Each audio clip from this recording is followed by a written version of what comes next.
بلوچستان کے ضلع پشین کے نجی اسپتال میں گیس سلنڈر میں لیکیج کے باعث دھماکے سے 7 افراد زخمی ہو گئے ہیں۔ دھماکے سے اسپتال کی عمارت کو بھی شدید نقصان پہنچا۔ تفصیلات جاننے کے نمائندہ جینیو سلمان اشرف ہمارے ساتھ موجود ہیں۔ سلمان، کتنی دیر پہلے پیش آیا یہ واقعہ؟ کتنی زبردست دھماکہ تھا جس سے 7 افراد زخمی ہوئے ہیں؟ جی جو پشین کا علاقہ ہے وہاں کے ایک نجی اسپتال میں دھماکہ تقریباً اب سے آدھا گھنٹہ قبل جو ہے وہ پیش آیا ہے، جس کے نتیجے میں 7 افراد زخمی بتائے جاتے ہیں، جس میں ایک خاتون بھی شامل ہے۔ دھماکے کے فوری بعد جو ریسکیو کی ٹیمیں تھیں اور مقامی انتظامیہ تھی، انہوں نے زخمیوں کو پشین اسپتال منتقل کیا ہے اور دھماکے کے حوالے سے جو عمارت ہے اس کو کافی نقصان پہنچا ہے، اسے ابھی تک کارڈن کیا ہوا ہے اور دھماکے کے حوالے سے مزید وہاں سے شواہد اکٹھے کیے جا رہے ہیں۔ جی بہت شکریہ سلمان۔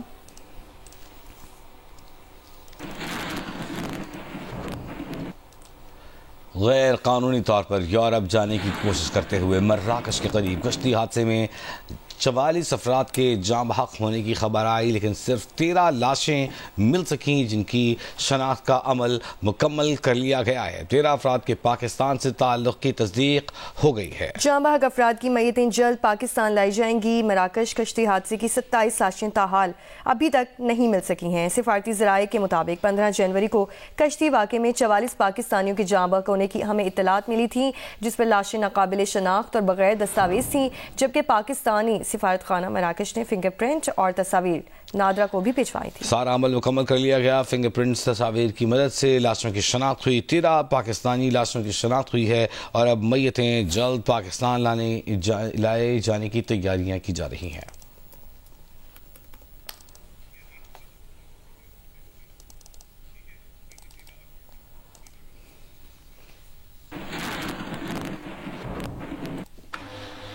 آگے بڑھتے ہوئے آپ کو بتائیں کہ راولپنڈی کی انسداد دہشت گردی عدالت نے 6 فروری کو سپرنٹینڈنٹ جیل اڈیالہ کو ذاتی حیثیت میں طلب کر لیا ہے، جبکہ عدالت نے بشرا بی بی کو 1 جنوری کو عدالت میں پیش نہ کرنے کے خلاف درخواست پر بھی سماعت کی۔ درخواست بشرا بی بی کے وکیل محمد فیصل ملک کی جانب سے دائر کی گئی تھی۔ درخواست میں معاملہ موقف کیا اختیار کیا گیا؟ شبیر ڈار ہمارے ساتھ موجود ہیں۔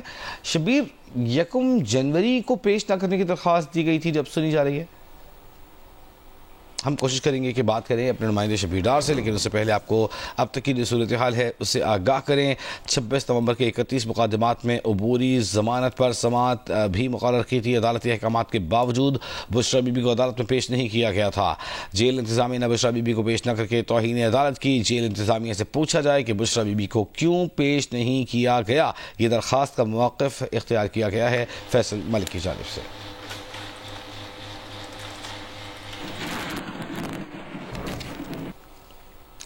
ہنگو کی صورتحال کی بات کریں تو ٹل میں دھرنے کے باعث مرکزی شاہراہ بند ہے اور ضلع کرم میں 4 ماہ سے زائد عرصے سے راستوں کی بندش سے شہریوں کو مشکلات کا سامنا ہے۔ گزشتہ روز اشیاء خورونوش سے بھری 115 گاڑیاں بھجوائی گئیں، جبکہ آج بھی مزید گاڑیاں بھیجے جانے کا امکان ہے۔ 4 ماہ سے زائد عرصے سے راستوں کی بندش کے بعد ضلع کرم کے مکین شدید اذیت میں مبتلا ہیں۔ قافلوں کے ذریعے آنے والا سامان بھی مہنگے داموں فروخت کیا جا رہا ہے، جو غریب آدمی کی قوت خرید سے بھی باہر ہے۔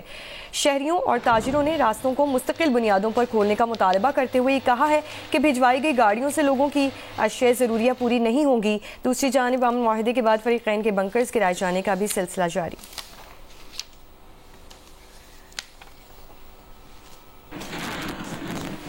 اور نیپرا نے 4 بجلی تقسیم کار کمپنیز کو 1 کروڑ روپے کے جرمانے عائد کر دیے۔ جرمانے مہلک حادثات سے بچاؤ کے اقدامات نہ کرنے پر عائد کیے گئے ہیں، جبکہ نیپرا نے ملتان، پشاور، حیدرآباد سمیت قبائلی علاقوں کی بجلی تقسیم کار کمپنی ٹیسکو کو 15 دنوں میں مجموعی طور پر 4 ارب روپے جرمانہ جمع کروانے کا حکم دے دیا۔ نیپرا کے حکم کے مطابق مہلک حادثات سے بچاؤ کے لیے ناکافی اقدامات پر جرمانے بجلی تقسیم کار کمپنیوں کو کیے گئے ہیں۔ میپکو، پیسکو، ٹیسکو پر جرمانے، کرنٹ سے بچاؤ کے اقدامات پر عمل درآمد نہ کرنے پر کیے گئے۔ نیپرا نے ان تینوں کمپنیوں پر 1 کروڑ روپے جرمانہ عائد کیا ہے۔ میپکو، پیسکو اور ٹیسکو شو کاز کے جواب پر نیپرا کو مطمئن کرنے میں ناکام رہی۔ نیپرا نے کہا کہ تینوں بجلی تقسیم کار کمپنیاں اپنے انتظامی علاقوں میں بجلی پولز کی 100% ارتھنگ کرنے میں ناکام رہیں۔ 3 ماہ میں باقی ماندہ اسٹیل سٹرکچر کی ارتھنگ مکمل کی جائے۔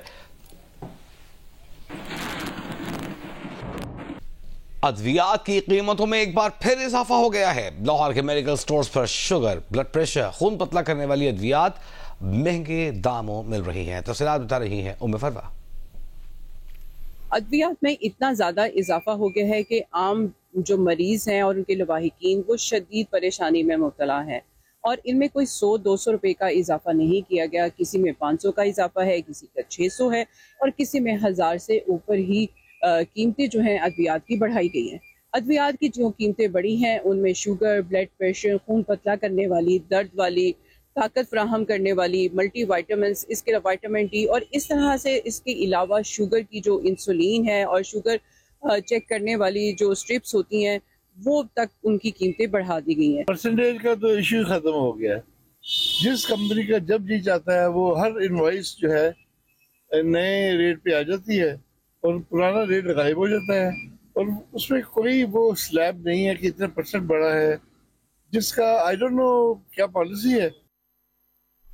پشاور کے موسم کی بات کریں تو پشاور میں موسم سرد اور خشک ہے. شہر کا کم سے کم درجہ حرارت 6 ڈگری سینٹی گریڈ ریکارڈ کیا گیا ہے. موسم کے بارے میں مزید جانیں گے عروبہ ابراہیم سے. جی پشاور میں اس وقت موسم سرد اور خشک ہے.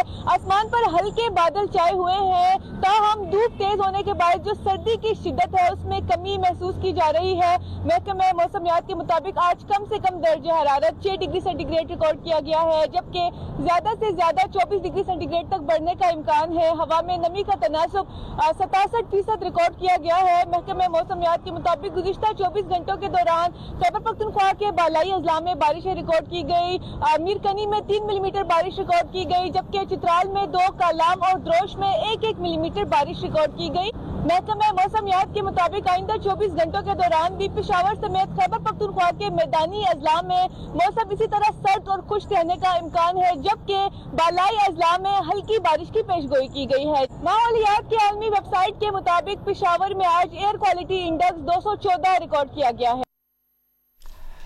اور اب بات کرتے ہیں موسم کی، جو کہ کراچی کی صورتحال اور سندھ کی. تو سندھ کی بیشتر مقامات پر موسم خشک اور سرد رہنے کا امکان ہے. کراچی میں بھی رواں ہفتے راتیں خنک رہ سکتی ہیں. انہیں بات زمین شاہ مزید بتا رہی ہیں. سندھ کے بیشتر مقامات پر ان دنوں موسم خشک اور سرد رہتا ہے، جبکہ بالائی اور وسطی اضلاع میں صبح سویرے اور رات گئے دھند کا امکان بھی موجود ہے. کراچی کی بات کی جائے تو کراچی میں بھی راتیں کچھ خنک رہتی ہیں. آج رات کا کم سے کم درجہ حرارت 13.8 ڈگری سینٹی گریڈ ریکارڈ کیا گیا. دن کے بیشتر حصے میں مطلع صاف رہتا ہے، تیز دھوپ نکلی رہتی ہے. شمال مشرقی سندھ سے ہلکی رفتار سے ہوائیں بھی چلتی رہتی ہیں، جبکہ جو دن کی درجہ حرارت ہے وہ 26 سے 28 ڈگری سینٹی گریڈ کے درمیان رہ سکتے ہیں. محکمہ موسمیات کے مطابق رواں ہفتے موسم کچھ ایسا ہی رہے گا، یعنی خشک رہے گا اور راتیں کچھ خنک رہ سکتی ہیں، اور یہ سردی کی آخری لہر ہے جس کے بعد درجہ حرارت میں اضافے کا امکان ظاہر کیا گیا ہے. محکمہ موسمیات کے مطابق رمضان میں بھی جو ہے دن کچھ گرم گزر سکتے ہیں، جبکہ راتیں کافی بہتر رہیں گی کیونکہ سمندری ہوائیں چلتی رہیں گی. اور 20 مارچ کے بعد سے کراچی میں درجہ حرارت میں اضافے کا امکان ہے، یعنی رمضان کا جو آخری عشرہ ہوگا اس دوران موسم گرم رہ سکتا ہے. راولپنڈی کرکٹ اسٹیڈیم میں اپ گریڈیشن کا کام اختتامی مراحل میں داخل ہو چکا ہے. گراؤنڈ میں تعمیراتی کام کی صورتحال بتائیں گے نمائندہ جیو نیوز عرفہ فیروز کی.